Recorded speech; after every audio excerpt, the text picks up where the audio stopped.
Welcome to our channel. Today we how to authorize Kajabi for accepting course payments in the US step by step clearly. Start by logging into your Kajabi account.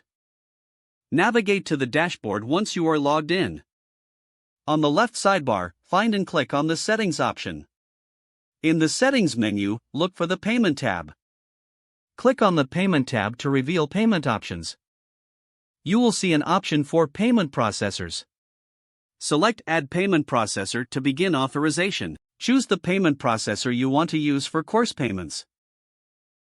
For US users, this will typically be Stripe or PayPal. Follow the prompts to connect your chosen payment processor. If you selected Stripe, enter your Stripe account email and click Connect.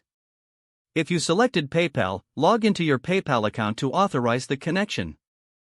Once connected, return to the Payment tab in Kajabi. Confirm that your payment processor is now listed and authorized. Review the settings to ensure everything is configured correctly. You can set your default currency under the currency settings. Make sure to save any changes you've made. Test the payment integration by creating a dummy product. Go to the Products section and create a new course. Set the pricing options for your new course.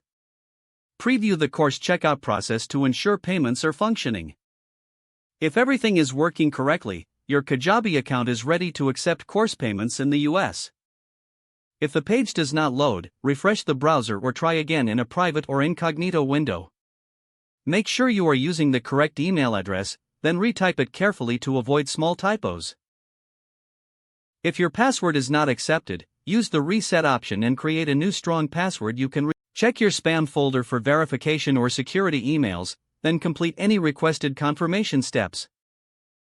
Enable two-factor authentication if available to improve account security and reduce unauthorized access risk. After signing in, review your profile details so your contact information and settings are accurate and current.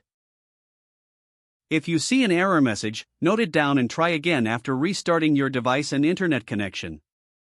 Log out when you finish, especially on shared devices, to keep your account and payment information secure.